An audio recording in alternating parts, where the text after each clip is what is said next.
ver todas las energías que se convocan en torno al libro. Y bueno, en el sello Grijalvo estamos muy orgullosos de haber editado esta obra que desde que salió, desde el primer día que salió, ha generado una discusión muy profunda entre lectores, periodistas, reseñistas, críticos.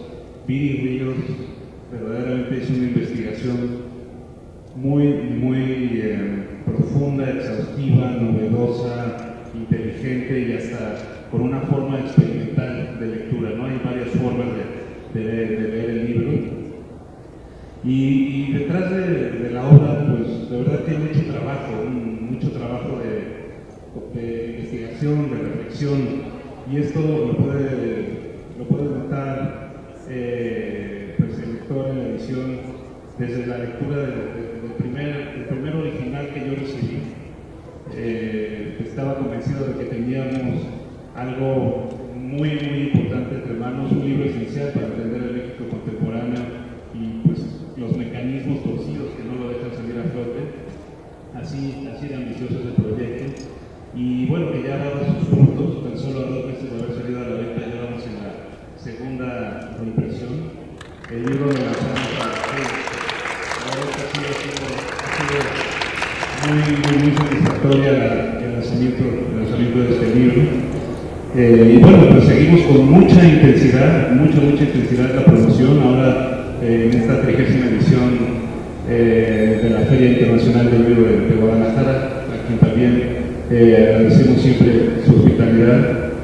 Y para presentar el libro nos acompaña la autora Viri Ríos, y a quien agradezco por supuesto que me haya dado la oportunidad de participar en el proceso de edición. Ha sido algo también muy satisfactorio para mí. Gracias por estar acá, Viri, y también para comentarlo, una querida amiga también de Penguin Random House, Gaby Marketing. Muchas gracias a ambas. Gracias.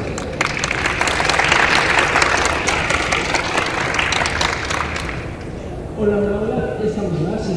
Bueno, antes que nada, de verdad, gracias por estar aquí en esta tarde de jueves.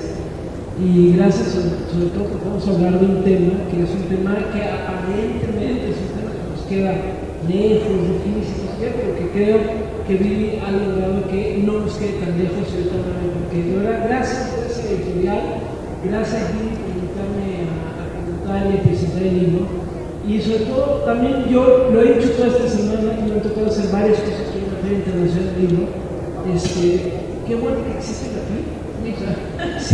Si algo tenemos que celebrar es que exista la FIL, es que hay espacio, y ahorita ha sido raro todo, porque estamos como encontrándonos, como espacios grandes, medio con distancias y no sé qué, ya veremos próximamente cómo nos va. Pero yo sigo pensando que lo mejor que tenemos hoy es la Feria Internacional del Libro. ¿Por qué? Porque vamos a hablar, vamos a discutir, vamos a encontrarnos. De verdad, muchísimas gracias por estar aquí, y yo digo, larga vida a la FIL. Así que bueno, de verdad, gracias Viri, y gracias a la editorial que me ayuda a estar aquí, que me invita a que podamos comentar algunas cosas, y evidentemente a todos ustedes. Yo sugiero, tenemos unos 50 minutos, ya sé que aquí los tiempos son muy acotados. Entonces yo sugiero que tengamos una conversación, Viri y yo, unos 30 minutos, y luego hablamos, que ustedes hagan las preguntas que quieran hacer, y que puedan en un momento dado, pues eso, pedirle a Viri que explique, que comente, demás. Yo, de las cosas, yo Viri, debo confesar que la conocí personalmente ahora en la FIL, desde nunca nos habíamos visto en persona, ¿no? Ahora compartimos muchas cosas. Primero, yo nací en redes sociales, ella nació en redes sociales, hemos sido profundamente atacadas en redes sociales por diferentes motivos y a veces por los mismos, ¿no? Y de repente es un poco como una especie como de cofradía, ¿no? De decir, oye, pues, ¿y quién eres? ¿No? ¿Y por qué te insultan? ¿Y por qué me insultan? ¿Y por qué estamos aquí? Y bueno, compartimos escenarios, ¿no? O sea, es que en el país, yo estoy haciendo cosas en el país, de alguna manera nos fuimos como acercando de manera literal por escrito, y cuando les digo que aquí fue la primera vez que nos conocimos es absolutamente cierto. Hace un par de días me encontré en un restaurante aquí enfrente y le dije, Viri, vamos a darnos un abrazo y vamos a platicar esto. Ya habíamos asumido que yo iba a presentar el libro, pero nada más para que sepan que al final las redes se tejen de pronto mucho más allá de lo que a veces creemos, ¿no? Entonces, pues eso, nos conocimos en redes, empezamos a platicar en redes y aquí estamos, ¿no? A veces Vivi me manda un WhatsApp, creo que duerme igual de menos que yo, ¿no? Y entonces yo me despierto todos los días a las 4 y de repente tengo un WhatsApp de Vivi por ahí a las 4:30 de la mañana. Oye, ¿cómo viste? ¿Cómo ves? Tal cosa, ¿no? Entonces, bueno, hoy lo hemos platicado en otros foros también de la necesidad de tejer redes sobre todo para exponer lo que traemos nosotros, ¿no? Para presentar lo que traemos nosotros. Entonces, bueno, a mí me da muchísimo gusto, a mí me parece un libro extraordinario y les voy a decir por qué a lo largo de los próximos minutos que tenemos. Pero bueno, iniciaría y te pediría, Vivi, que nos cuentes así desde lo más profundo de tu corazón qué significa este libro que tenemos ahorita, de dónde sale, por qué sale, quién eres. Preséntate, Vivi, adelante. Bueno, muchas gracias, Gabriela, por estar aquí. Tus palabras siempre son muy generosas. Y además yo admiro muchísimo a Gabriela, entonces debo confesarles que me puse un poco nerviosa. También hace 2 semanas me invitó a su podcast a platicar, que deben escuchar, Al Habla, en El País. Y también le dije antes de empezar, oye, estoy nerviosa, porque sí, bueno, sí me impone. Así es. Miren, yo creo que este libro nació hace muchos años. Recuerdo mucho una historia de, bueno, yo creo que debe ser hace cerca de una década, en donde, bueno, yo nací en un vecindario duro, de esos vulnerables de la Ciudad de México, ¿no? De esos vecindarios vulnerables. Y entonces, gracias a, pues, a mis padres extraordinarios, gracias a mi suerte, gracias a que muchas cosas buenas pasaron, pues llegué a estudiar un día el doctorado en Harvard, ¿no? Y obviamente todo esto fue con becas, ¿no? Y entonces, como parte de la beca, te daban suficiente dinero para que vinieras en Navidad a ver a tu familia. Entonces, pues vine a ver a mi mamá, ¿no? Llegué, la abracé, oye, ¿cómo estás, no? ¿Cómo es esto cómo es Boston, no? Mi mamá nunca había estado en Estados Unidos, ¿no? Por ejemplo. Entonces ya le conté, mucho amor, ¿no? Todos nos abrazamos, ¿no? Y ya me cuenta, me dice, oye, pues todo bien, excepto que fíjate que te acuerdas de tu amigo, le voy a poner Paco, ¿no? ¿Te acuerdas de tu amigo Paco? Sí, cómo no, Paco era el niño con el que yo jugaba a Nintendo, así, el que vivía cerca de la casa, ¿no? Sí, cómo no. Oye, pues, fíjate que Paco me robó la bolsa. Se subió al micro y me robó la bolsa. Y digo, ¿cómo crees? Sí, se subió con unos encapuchados, pero yo me di cuenta que uno de esos encapuchados era Enrique, porque yo sé cómo camina. Ya ven que las mamás saben hasta cómo caminan los amigos de los hijos, ¿no? No, pues le digo, pues déjame ir a hablar con Enrique. Entonces ya voy, ¿no? Le toco. Oye, ¿cómo estás? No sé qué, me abraza, no puede creer que yo estoy ahí. Ya me contó la historia, además de cómo en el vecindario creían que yo me había embarazado y que esa era la verdadera razón por la que yo me había desaparecido, ¿no?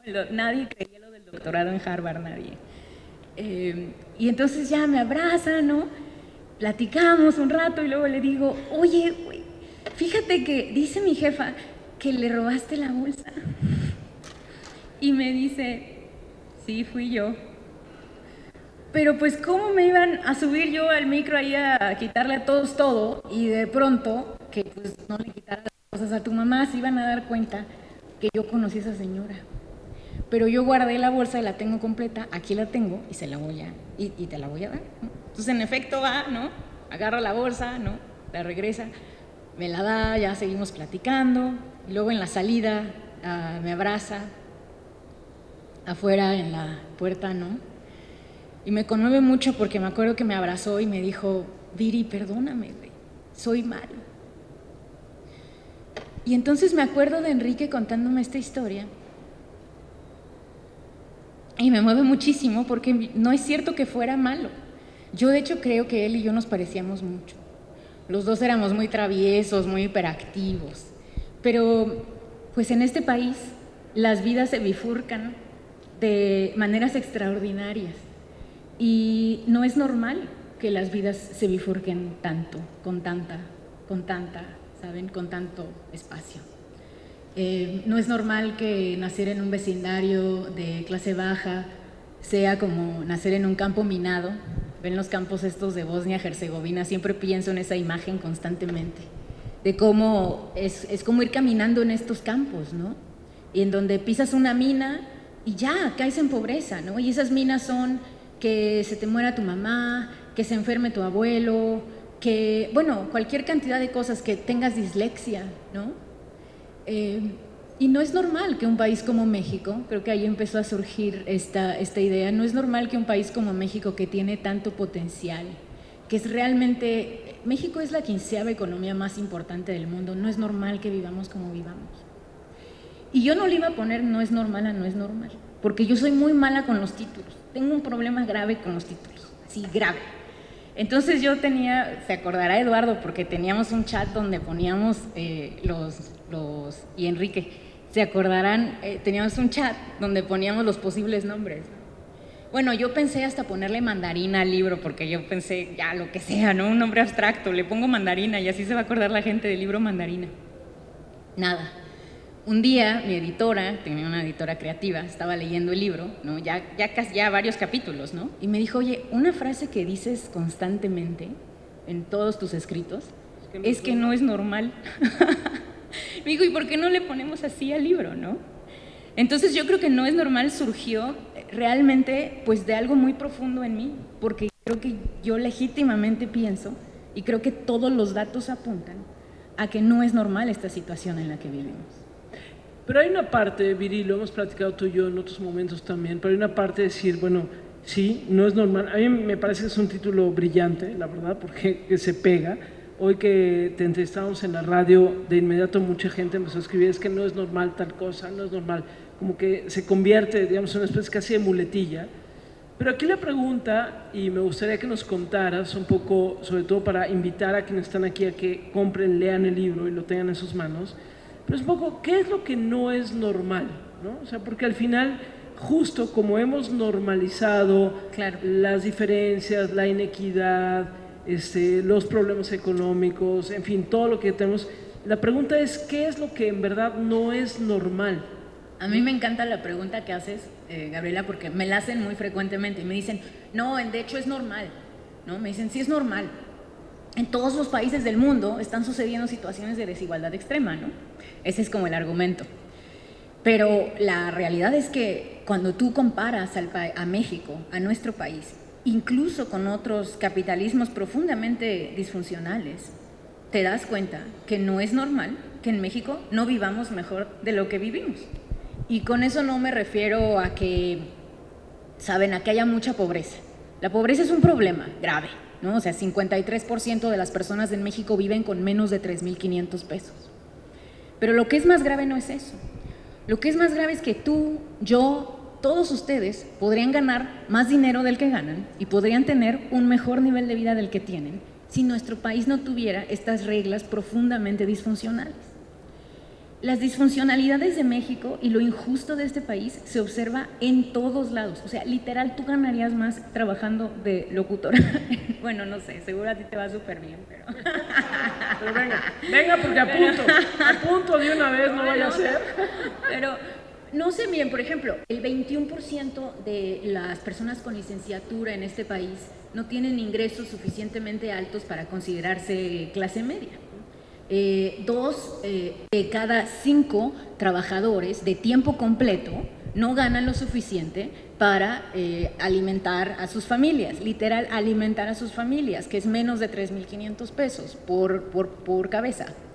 Entonces, esta es una situación sistémica y es una situación en que además no se explica por muchas de las variables que regularmente nos dicen que lo expliquen. Por ejemplo, nos dicen, no, es que en México tenemos que pagar mal porque los trabajadores no son productivos. Y los datos muestran que los trabajadores a lo largo de los últimos 15 años se han vuelto más productivos. Incluso nos hemos vuelto más productivos comparativamente que otros trabajadores en otros países. Y aún así no vemos un incremento en los sueldos. Les pongo otro ejemplo. Dicen, no, es que tenemos que tener altas tasas de retorno en las empresas porque México es un país con mucho riesgo, está el narco, está no sé qué, pero Turquía tiene un nivel de riesgo similar al de México y paga casi que 50% más de lo que pagan en México. Entonces, realmente creo que sí esta es una situación que no es normal. O sea, sí vivimos en un feudalismo. Pero a ver, ok, no es normal y creo que todos los que estamos aquí podemos decir que no es normal, pero entonces, ¿cómo hacer para que, a ver, cómo dar el siguiente paso, Vicky? O sea, tú haces un análisis muy importante de lo que no es normal. No es normal que ganemos lo que ganamos, no es normal que estemos como estamos, no es normal que tengamos una desigualdad como la que tenemos, etcétera. Bueno, ¿qué sí sería normal? Claro. Yo creo que lo normal sería que México fuera un país de nivel de desarrollo económico alto. Mira, México tiene una clase media 58% menor de lo que debería ser. México se debería ver como los vecindarios de clase media. Yo estoy segura que ustedes conocen varios. No sé, en la Ciudad de México sería la Santa María la Ribera. México se debería ver así, no como Chalco, no como Ecatepec. Las grandes favelas de la Ciudad de México deberían ser colonias como La Clavería, no deberían ser colonias pues como las puntas de Cuautitlán Izcalli, ¿no? En donde apenas si llega el transporte público. No es normal, sin embargo, no creo que sea solamente un libro como de exposé de la desigualdad, ¿no? Porque para exposés de la desigualdad pues ya tenemos los periódicos, ¿no? ¿No? O viajar de Polanco a Ecatepec, ¿no? No es normal, lo que yo intenté hacer con este libro es un libro académico disfrazado, en donde se tomaran en serio los debates de la economía actual, muchos de los cuales están hechos con una profunda ortodoxia, y yo creo que como un profundo conflicto de interés, porque muchos están escritos por las élites y para las élites. Tomar esos debates y rebatirlos con base en datos. Entonces, este no es un libro de qué jodido está México, qué mala onda, pinches élites. No, este es un libro que muestra cómo, de acuerdo a los datos de la OCDE, los trabajadores en este país se quedan con menos de la mitad del valor agregado que generan las empresas, a todas luces evidente en los datos comparativos internacionales, ¿no? Entonces, en cierta forma yo también lo hice porque luego escucho a muchos de los economistas que están en los medios y luego digo, híjole, qué lástima que no tengamos economistas más de izquierda, ¿no? Que nos cuenten la otra parte de esa historia. Quedemos en la parte de la izquierda, y yo sé que es un tema importante porque de repente, sobre todo en redes sociales, se te ataca, se te dice, es que tú eres alguien que apoyó a Andrés Manuel López Obrador y ahora dices que no sé qué, y has tenido un debate importante sobre lo que significa ser de izquierda. ¿Qué significa ser de izquierda y qué sería dejar de ser normal si fuéramos de izquierda?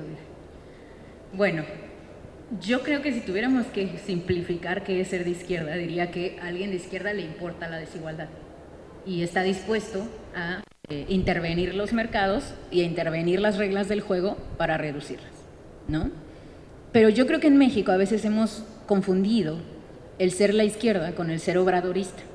Y bueno, yo debo confesar que si hoy fuera la elección y otra vez me pusieran a Anaya y a Mid en la boleta, pues yo volví a votar por López Obrador. O sea, yo no, a mí no me han convencido de votar por Mid, ¿no? Ni por Anaya, que además hace relativamente poco estaba haciendo un tour conociendo las colonias populares de México, a posteriori de haber querido ser presidente, ¿no? O sea, de ese nivel es la desconexión de las personas que quieren gobernarnos, ¿no?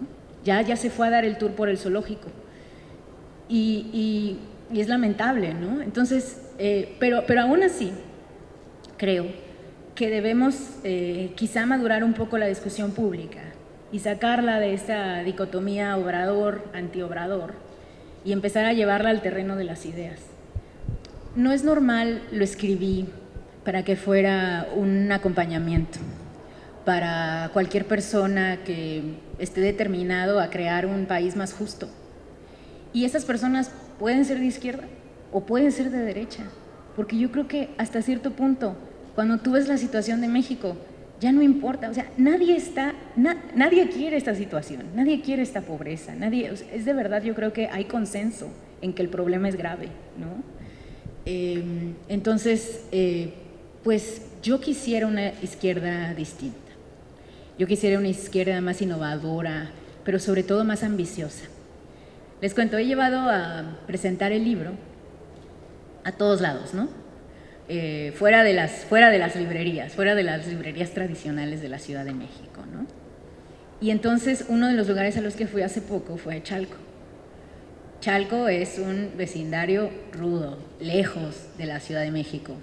A la gente le toma 2 horas llegar a su trabajo y a veces 2 horas volver. O sea, es una situación dura. Y bueno, ya voy, presento mi libro, ¿no? Y una señora me dice en las preguntas, oye, Viri, es que mira, todo eso que tú mencionas en el No es Normal, sí ocurría, sí estaba muy mal, pero López Obrador ya lo arregló. Entonces tu libro ya está viejito, ya no aplica, esto ya se arregló, el poder político ya se separó del poder económico, todo, ¿no? Ya los ricos pagan sus impuestos, ¿no? Y entonces caí en cuenta de qué importante es arrebatar esa narrativa de López Obrador, porque en la medida en la cual él continúe convenciéndonos de que los problemas ya se resolvieron, pues es que nos pone una venda en los ojos para no darnos cuenta que este país se parece peligrosamente demasiado al país que nos dejó Peña Nieto. Y ese país que nos dejó Peña Nieto se parece peligrosamente demasiado al país que tomó Fox en el año 2000. Las empresas que eran las empresas más importantes de México en el año 2000, el 70% de esas empresas continúan siendo las mismas empresas actualmente. Entonces, claramente, pues como, no, ¿cuál movilidad, no? ¿Qué pasó? No ha habido. A ver, hay una parte, y ahorita voy a abrir a preguntas y a comentarios que quieran hacer ustedes en el libro, pero Viri, además de una descripción muy importante de lo que no es normal, entonces, ¿qué sigue? ¿Qué sí tendríamos que hacer? ¿Cuáles son los pasos? Los apuntas en tu libro, pero sería bueno que los compartieras. ¿Cuáles son los pasos que tendríamos que dar para salir de no es normal? Yo creo que hay que reclamar la política. Hay que reclamar la política de vuelta en nuestras manos.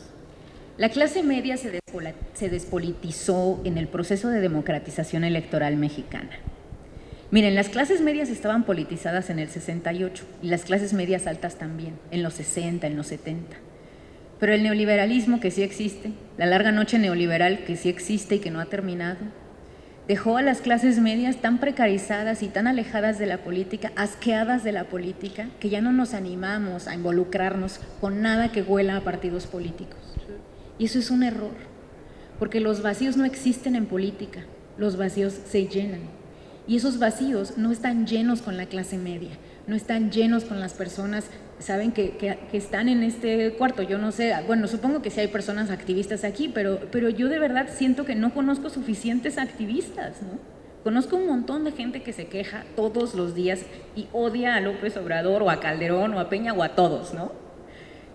Pero creo que tenemos que subirle la temperatura a la democracia. México tiene una democracia de muy baja temperatura, en donde lo que hacemos es cada 6 años votar y luego retirarnos a quejarnos. Una democracia de alta temperatura debiera tenernos a todos involucrados, llamando a nuestros diputados, a nuestros senadores, cosas que se hacen además en otras democracias, ¿eh? O sea, no es del otro mundo. Las asociaciones vecinales, demandar un cambio de reglas. Entonces, ¿qué sigue? Pues yo creo que sigue dejar de entretener en nuestras cabezas la idea de que el problema es quién nos gobierna. El problema es cómo nos hemos dejado gobernar. Porque a este país lo ha gobernado todos los partidos políticos, todas las personas, y los problemas más fundamentales de este país depositados en No es Normal no son de hoy. No se crearon con López Obrador, no se crearon ni siquiera con Peña Nieto, ¿no? Y creo que eso para mí es lo más grave, que yo, cuando escribí este libro, decidí que este no iba a ser un libro de política, no iba a ser un libro que hablara de políticos. De hecho, creo que yo nombro a López Obrador, me parece que 1 o 2 veces en todo el libro, ¿no? Y creo que una vez también a Peña y una vez a Calderón, ¿no? Porque este libro es un libro de política pública, es un libro de cómo funciona este país independientemente de quién nos gobierne. El libro está dividido en varias cosas. Primero hay que decir que además la ventaja que tiene este libro por el tema que aborda es que fluye muy bien la lectura, lo cual es un gran acierto porque Viri lo que combina son anécdotas, historias y luego, bueno, reflexiones y obviamente una cantidad de información muy importante en donde hablamos de competir, de trabajar, de contribuir, de gobernar y de ser. Y la parte de ser es muy interesante porque tiene que ver un poquito como dónde estamos parados, quiénes somos, cómo nos miramos al espejo y qué hacemos con esto que tenemos frente a nosotros. Ya he escrito el libro, Viri, al cual le ha ido bien, como nos han dicho ahorita, ya he escrito el libro. ¿Qué tienes en el corazón que decir para los años que vienen? Es decir, estamos a la mitad de un sexenio, estamos en un momento donde se definen un montón de cosas en los estados, en el país mismo, pero ¿qué decir a partir de este libro? ¿Qué te gustaría que sucediera? Tú has hecho cosas interesantes como tocar la puerta con el PAN, con todos los partidos políticos, decirles, oigan, yo quiero ir a hablar con ustedes, ¿no? Sí. Porque yo le preguntaba el otro día a Viri, le dije, oye, ¿te invitó el PAN? Me dijo, no, yo fui y les dije, oigan, yo quiero hablar con ustedes, con el Movimiento Ciudadano, con todos los partidos, y quiero que hablemos de esto. Y me decías, oye, para mí fue muy difícil, por ejemplo, en el PAN, que ha sido una cosa que me ha sucedido también con frecuencia con el PAN, que curiosamente les cuesta muchísimo trabajo hablar de la clase media, por ejemplo, ¿no? Como que no hay manera de poner en la boca clase media, porque es como si traicionaras algo, pero a la vez no te... O sea, tenemos un problema en México con hablar de la clase media, ponerla en su dimensión y además potenciarla y evidentemente hacer que crezca. Pero tú me decías, yo toqué la puerta, yo fui, me recibieron algunos, otros entiendo que no, así otros, pero has ido tú a tocar la puerta, ¿para qué, Viri? Pues para que cambiemos la manera en la cual concebimos los problemas de este país. ¿Cómo te fue con el PAN, por ejemplo?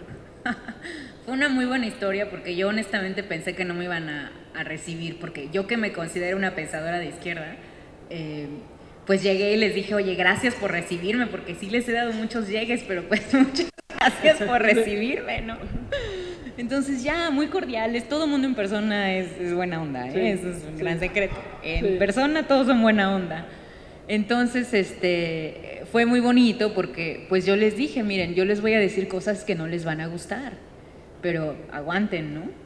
Y ya, y fue muy cordial, ¿no? En algún momento un diputado un senador de Nuevo León sí medio se me enojó porque él es dueño de muchas microfinancieras, ¿no?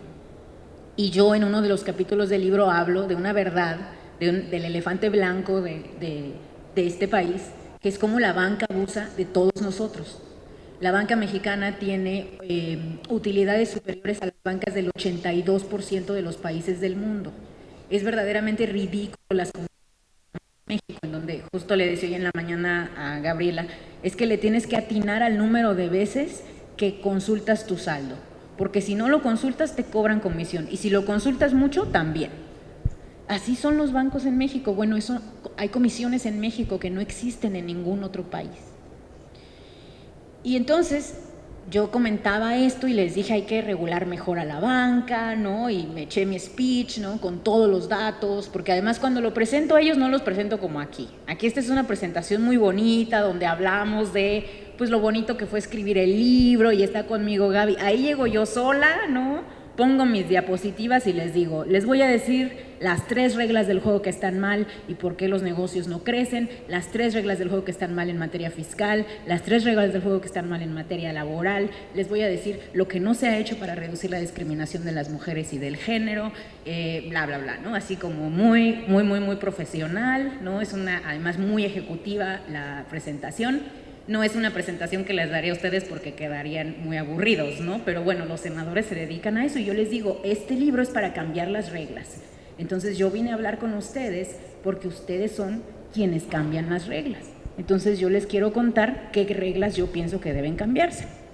Y entonces el señor banquero, el senador banquero, me dijo, ¿sabes? Como que se enojó, me dijo que no, que en realidad él ayudaba mucho a la gente, y le dije, pero con tasas de usura, no, que, ¿saben? Entonces sí hay cierta tensión, y le dije yo, muy honesta, le dije, Bueno, pues es que en mi mundo ideal todos sus negocios quebrarían y nosotros tendríamos una banca de desarrollo de verdad que le prestara a la gente y no nada más a las empresas grandes, ¿no? Y ya como que ya se calman los ánimos porque en persona nadie es mala onda, ¿no? Pero es bueno, es la democracia, de eso se trata. Sí. Hay una parte, y ahorita abro para que vayan preparando sus preguntas, ahorita abrimos a preguntas, vamos a tener unos 10 minutos para hacer preguntas más o menos, pero Viri, hay una parte que me llama la atención del libro que tiene que ver con cómo describir la desigualdad, ¿no? Y cómo identificar la desigualdad y cómo trabajar a partir de la desigualdad. Y la desigualdad tiene que ver con muchas cosas, tiene que ver con el ser mujer, con el ser indígena, con el estar en determinados lugares del país, pero hay una obsesión tuya, por lo menos yo la veo así en el libro, que tiene que ver con la desigualdad y cómo abordarla, pero sobre todo cómo superar la desigualdad.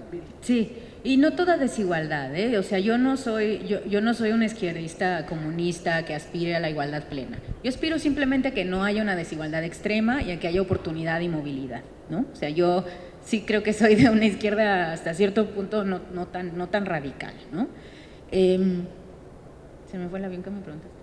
No, ¿qué hacer con el tema de la desigualdad? Es decir, ¿qué harías con eso? O sea, tú propones aquí una serie de caminos que tienen que ver con abordarla, identificarla, abordarla, pero sobre todo revertir la desigualdad. Ah, sí, es que me clavé en el comunismo y se me fue. Sí, te fuiste. Sí, me fui, yo dije no, pero… Sí, a la hoz, te fuiste a la hoz y al martillo, pero regresa. Sí. Miren, a la vanguardia de cómo tratamos de resolver la desigualdad a nivel global, nos hemos dado cuenta de que no es suficiente simplemente corregirla. Mucho del debate en México es sobre cómo la corregimos.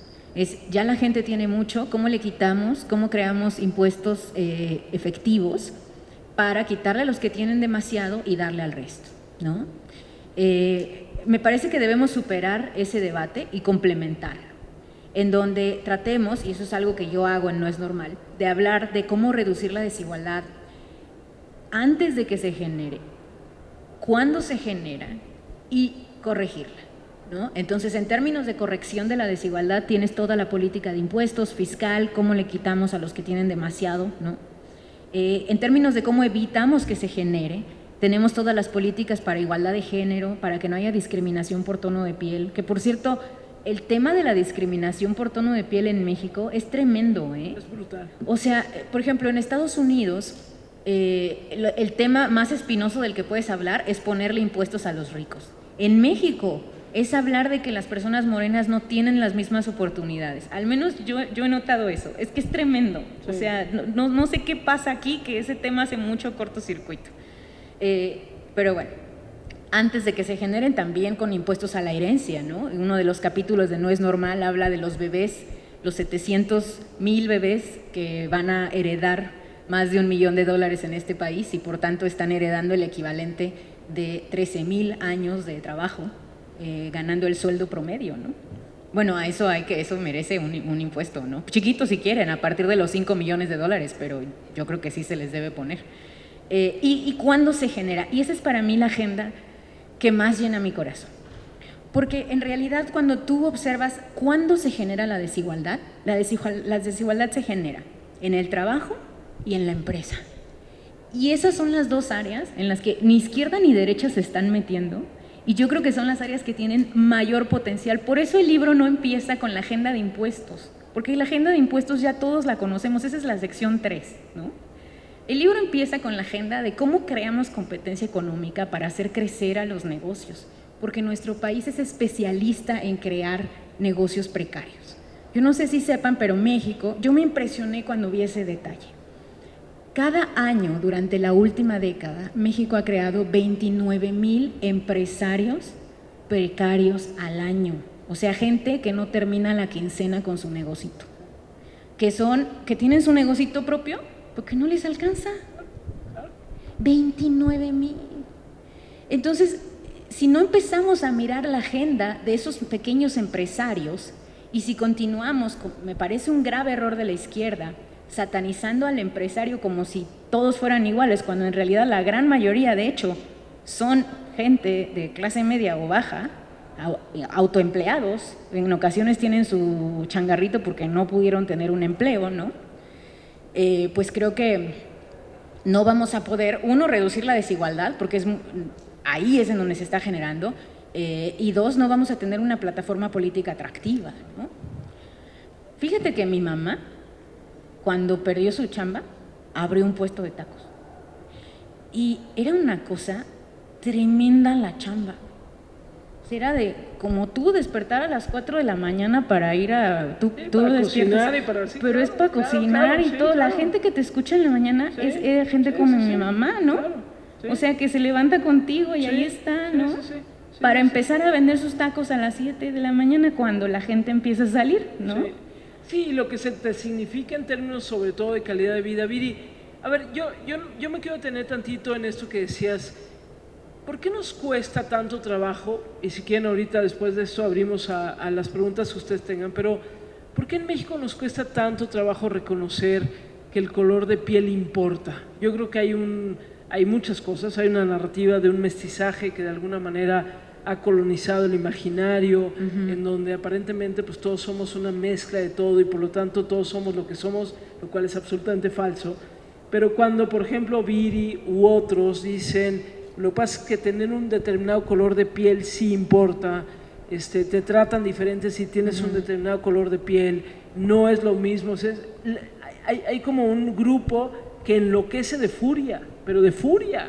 O sea, han sido tendencia Viri Ríos, o ha sido tendencia Tenoch Huerta u otros en redes sociales porque de repente dicen, oye, pues es que el tener cierto color de piel sí importa, es que te estás victimizando y lo que estás haciendo, bueno, no sé si victimizar o no, pero hay una fotografía que es como muy clara, es decir, sí en este país importa. A ver, apenas el año pasado empezamos en este país a medir en el censo a las personas que se reconocen como afro, como negras, apenas lo empezamos a hacer el año pasado y apenas el año pasado le empezamos a preguntar a la gente en este país si se reconocen o si autoadscriben como negras y no lo hacíamos porque era como no, hay varias millones de personas en este país que se reconocen como negras y que están sobre todo en la costa, en Veracruz, pero también en la costa de Guerrero, de Oaxaca, en diferentes lugares y que además sufren varias discriminaciones adicionales. Hoy tenemos grupos muy interesantes de mujeres, las afrochingonas, por ejemplo, que me encantan, que son mujeres muy jóvenes, que se reconocen como mexicanas de origen negro y que dicen, pues sí, lo somos y por lo tanto somos chingonas y lo decimos.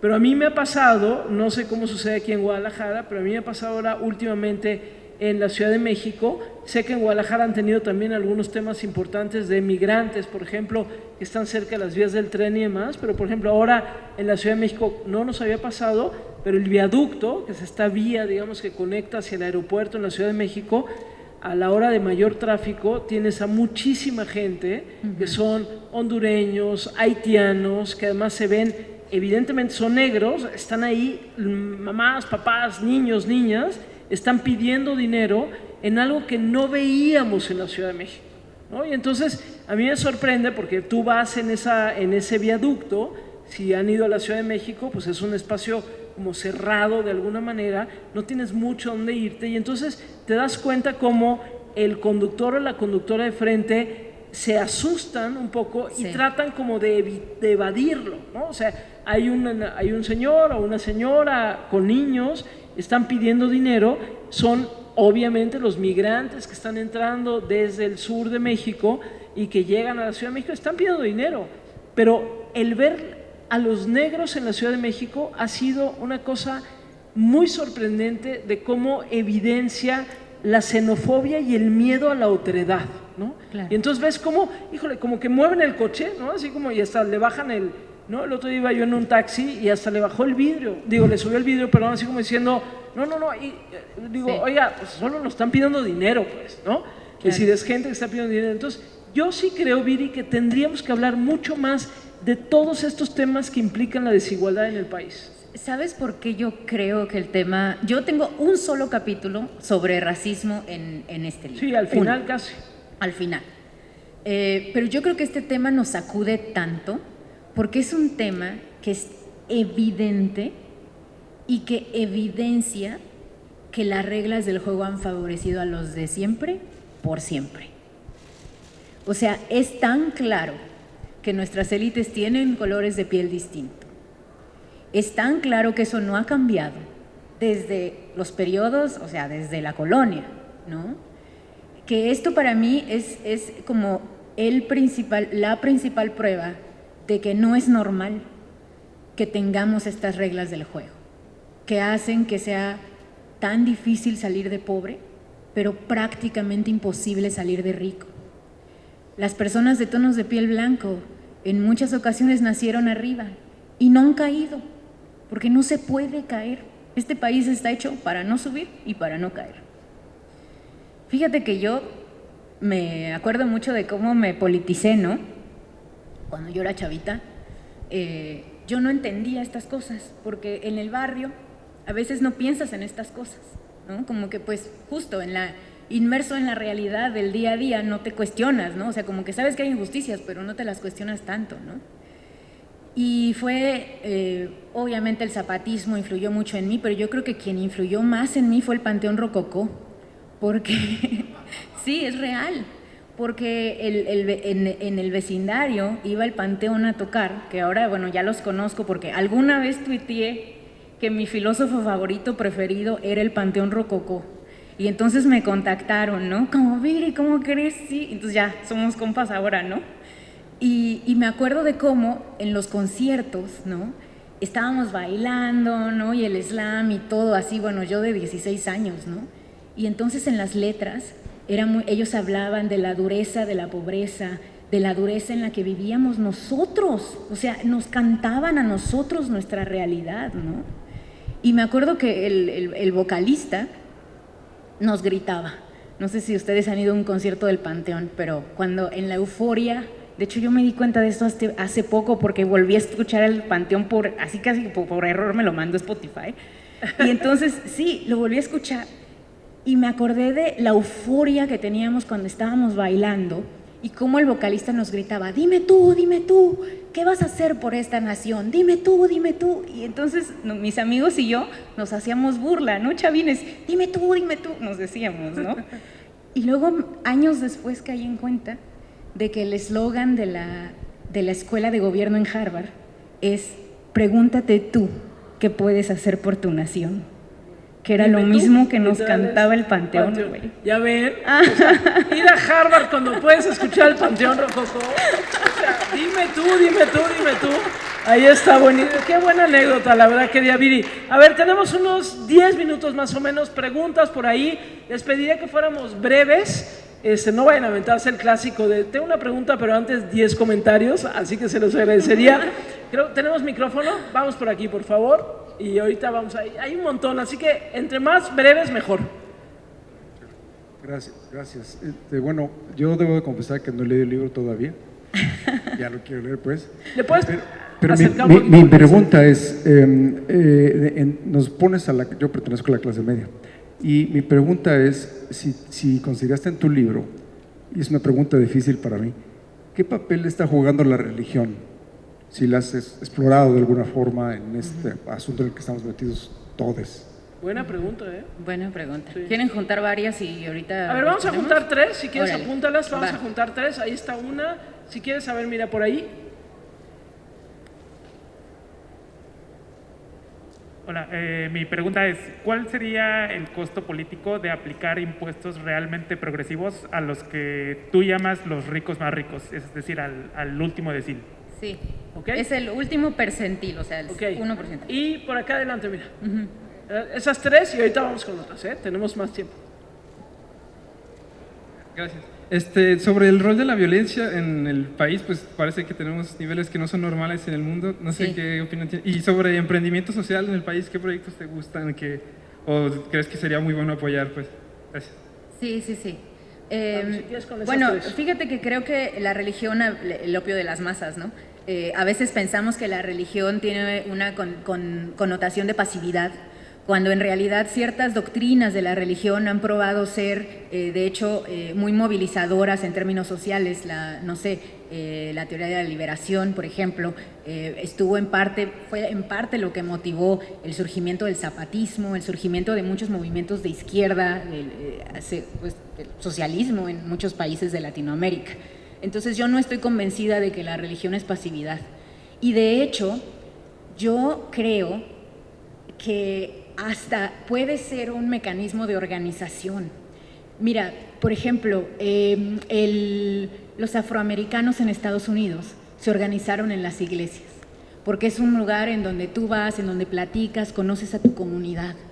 Entonces, yo sé que la iglesia es de derecha y guácala que estén en contra del aborto, pero yo sí creo que podemos reclamar esos espacios y con ciertas, no soy antirreligión, porque creo que es una manera efectiva de hacer política en ocasiones, ¿no?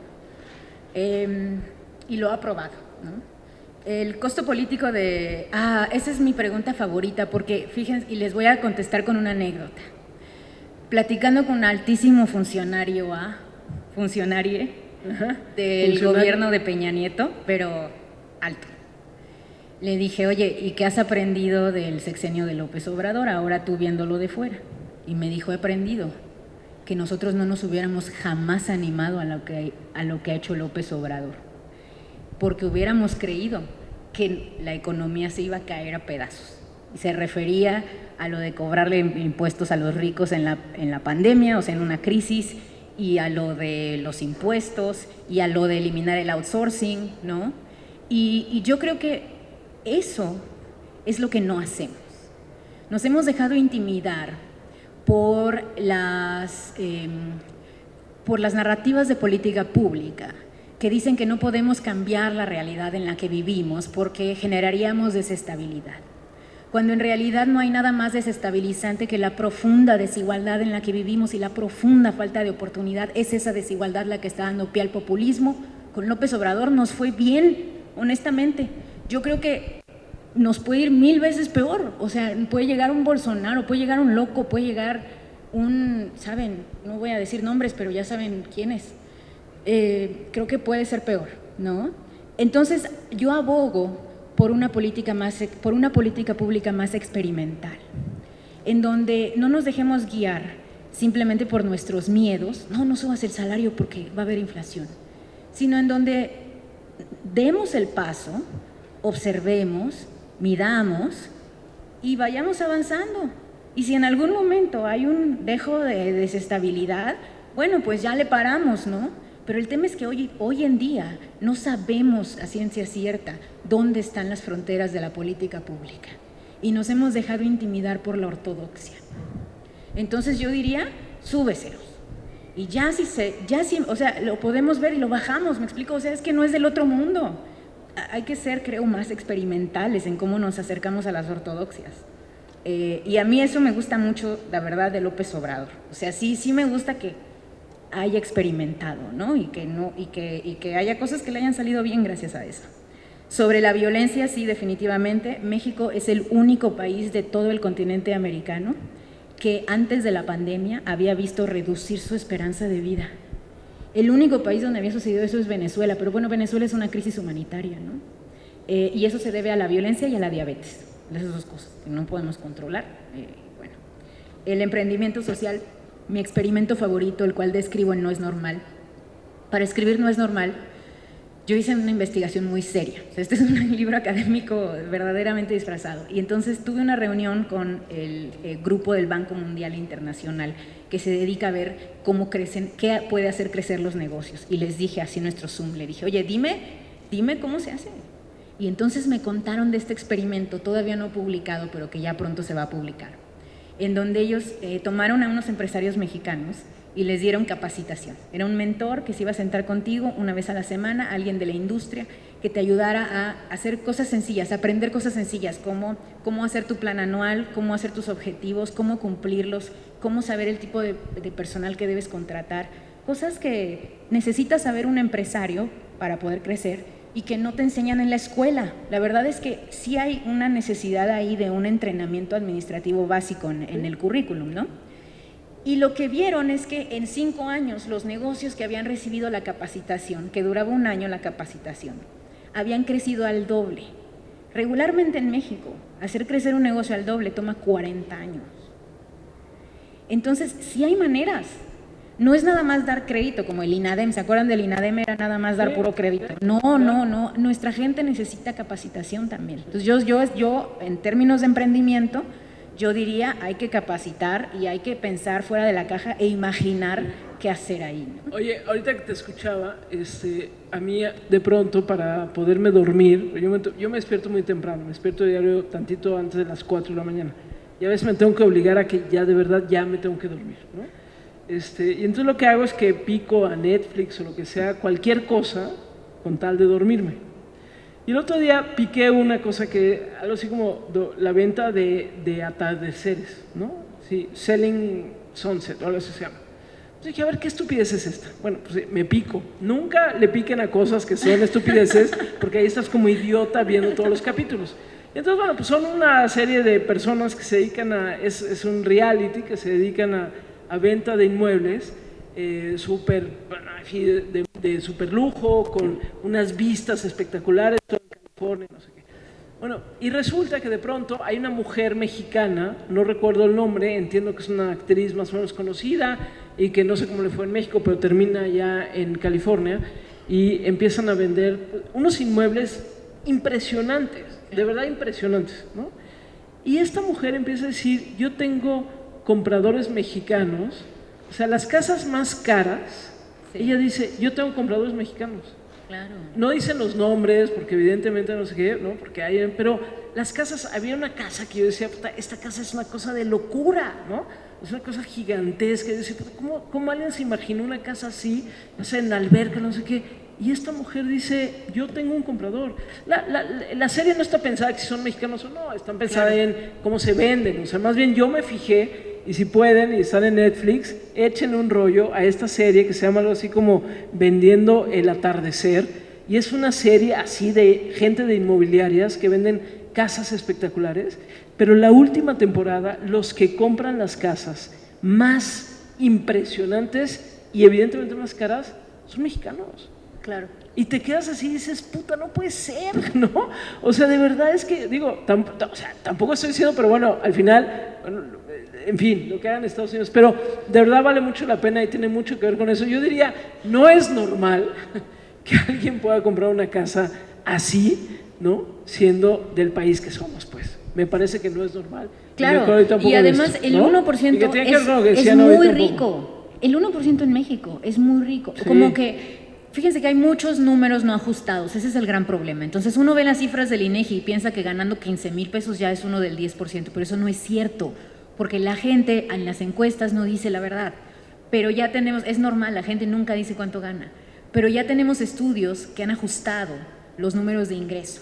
Y cuando los ajustas y ves realmente, de verdad cuánto gana la gente, el 1% en este país gana 850,000 pesos mensuales, promedio. O sea, no somos nosotros. Sí. No somos nosotros. A ver, 3 preguntas más. A ver, rápidamente. A ver, tú que estás ahí como así como de a punto de nada. A ver, tenemos el micrófono, por favor. Aquí, venga rápidamente porque nos van a desalojar. Ya saben cómo es la FIL, en buena onda. No es normal que nos excedamos. No, era con ella primero. Ahí vas. Y luego ahorita voy contigo. Damos tantito con ella. Venga. Ayer Cuauhtémoc dijo que faltaban propuestas. Y tú en otro panel dijiste que el poder se arrebata. ¿Qué? Que el poder se arrebata.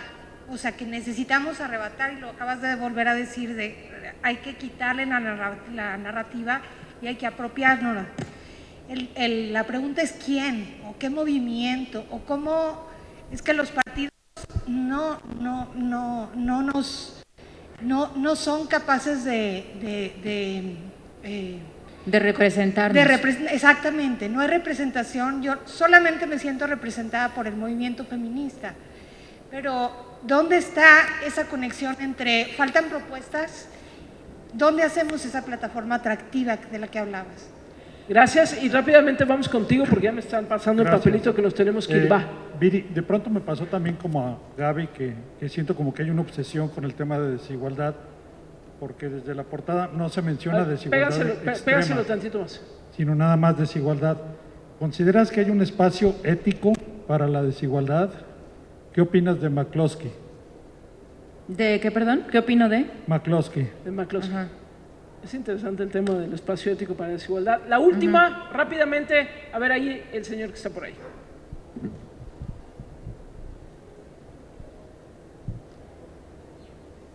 ¿Qué tal? Muchas gracias. Soy Raúl Heredia, soy diplomático. Una pregunta muy básica. Viri, ¿cómo llegamos, en tu opinión, a este país que tenemos?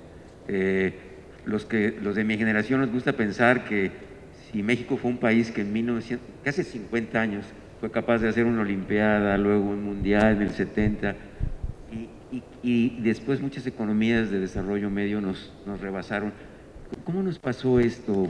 ¿Se agotó el sistema, el modelo de desarrollo estabilizador, ahí empezó? Claro.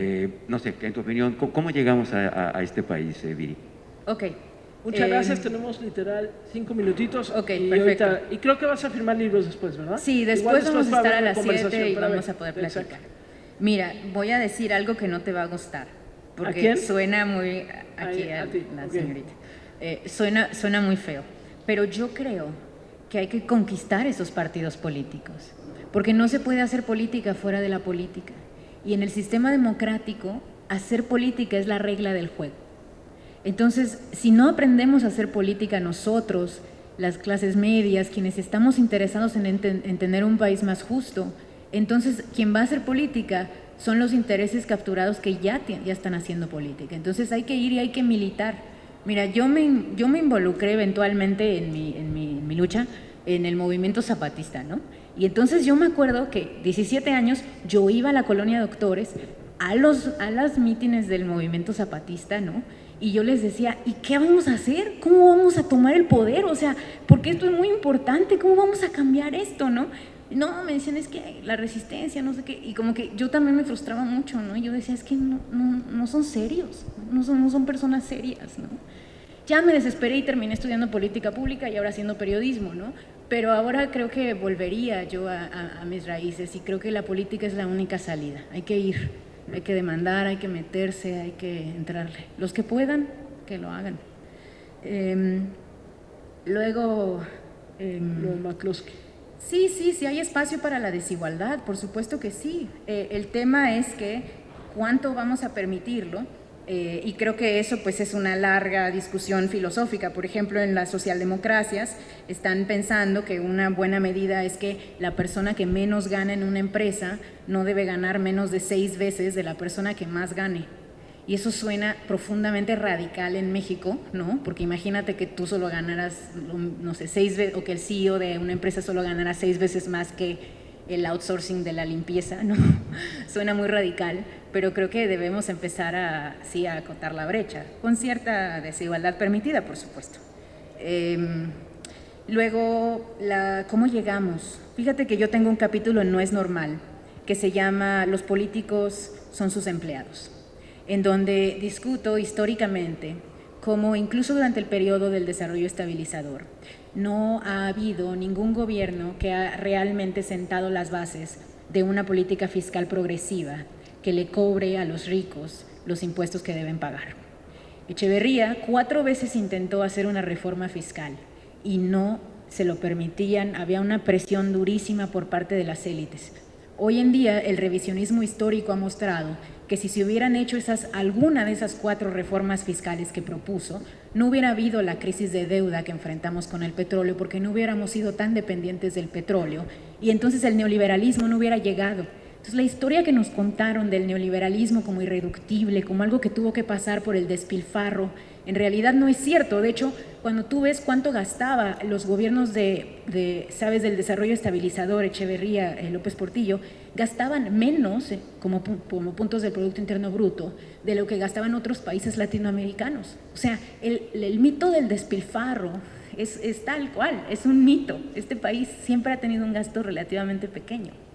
Entonces yo creo que más bien tenemos un problema severo de captura. de captura de los partidos políticos por parte de grupos del poder, de captura de los sindicatos por parte de líderes de sindicatos, de captura de la agenda legislativa por parte de grupos de lobbying y de élites, ¿no? Y de desempoderamiento de la ciudadanía en general. Bueno, ya nos van a expulsar de por acá, pero ahorita que vayan a firmar seguramente pueden platicar más. Yo recomiendo mucho la lectura de este libro porque es provocador y sobre todo nos pone como frente a otras preguntas, ¿no? Yo creo que es lo más importante y bueno, pues nos tocarán las respuestas y me gusta además que Viri siempre ha insistido en el asunto no es irnos por una marginalidad narrativa, sino es más bien, digamos, como conquistar los espacios que tocan con otras preguntas. Vale mucho la pena, yo se los recomiendo muchísimo. Gracias, Viri, felicidades. Muchas gracias. Voy a decir una cosa, nada más antes de que aplaudan, denme un segundo, porque yo le decía a Viri, oye, ¿por qué no trajiste a tus papás? Es la primera presentación de Viri aquí en la fila, así que mandémosle a los papás un gran aplauso y de verdad, qué maravilla estar aquí, así que… Gracias. Y muchas felicidades, qué maravilla. Gracias por estar aquí y entiendo que hay una firma de libros ahorita en un ratito más. Muchas gracias a todos. Gracias.